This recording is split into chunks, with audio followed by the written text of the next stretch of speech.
अगर तुम हर मिनट हर समय किसी ऐसे इंसान के लिए सोचते रहते हो जिसको शायद तुम्हारा दिल तोड़ने में या तुम्हें इग्नोर करने में या फिर तुम्हारा मज़ा लेने में मज़ा आता है, तो अभी से अपने आप से 2 प्रश्न पूछना।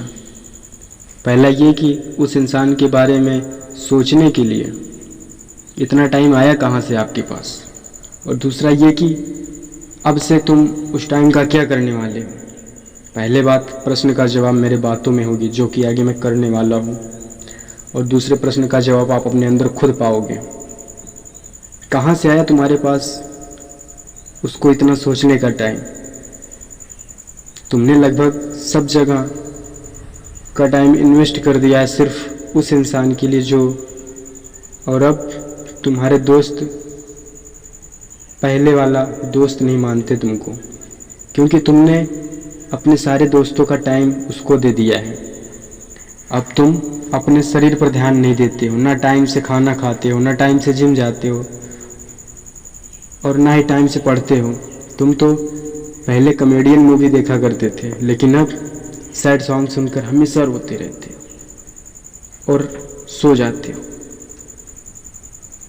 तुमने अपना वो कीमती टाइम बर्बाद कर दिया उसके लिए, लेकिन शायद उसे तुम्हारे होने या ना होने का कोई फ़र्क नहीं पड़ता।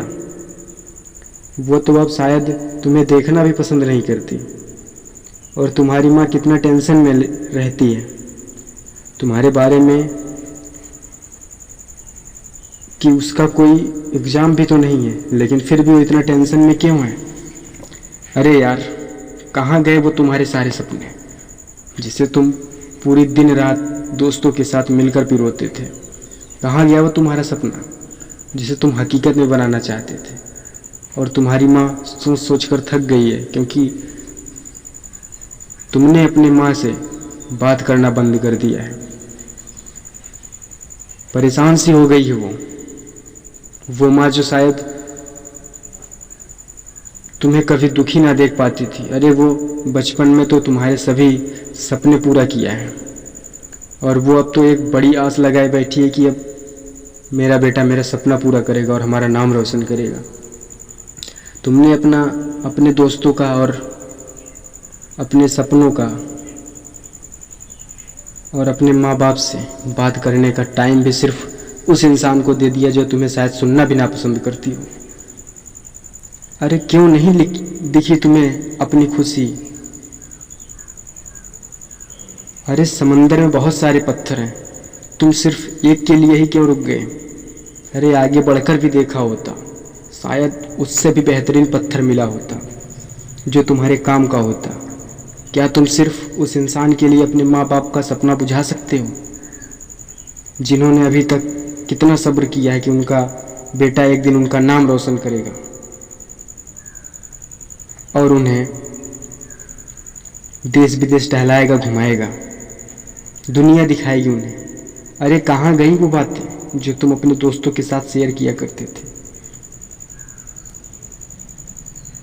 क्या हो गया यार तुमको। अरे तुम सब्र करो यार, भगवान ने तुम्हारे लिए उससे भी बेहतरीन खोज कर रखा था। फिर एक दिन जब तुम बेस्ट लाइफ अवार्ड लेकर स्टेज से उतरोगे तो तुम्हारा वेलकम करने के लिए तुम्हारे माँ बाप, तुम्हारे मित्र, तुम्हारी फैमिली सबसे आगे खड़ी होगी। फिर थोड़ी देर और भीड़ में चल के चलेगा तो तू पाएगा तेरे साथ काम करने वाले लोग होंगे, वो गरीब बच्चे होंगे जो तेरे किताब देने से आज सफल हो गए हैं। और आगे चलेगा जिन्होंने तेरे इन सफ़र में तेरी मदद की है, वो लोग भी होंगे, और तू उनके आगे सर झुकाकर उनका शुक्रिया अदा करेगा।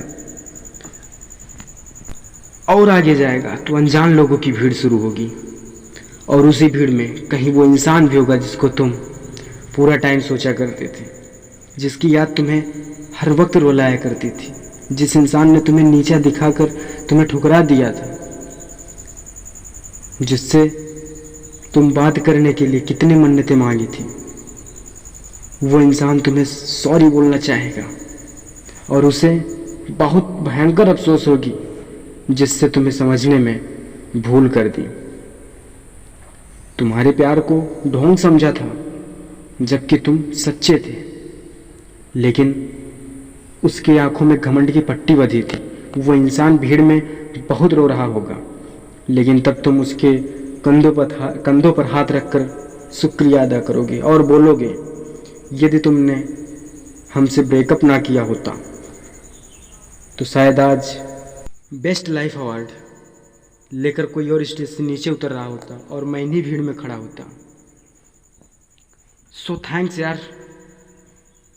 मित्रों, आपको पहला जवाब मिल ही गया होगा। आशा करता हूँ मैं कि आप दूसरे प्रश्न का उत्तर अपने अंदर ढूंढ पाएंगे। सो धन्यवाद दोस्तों।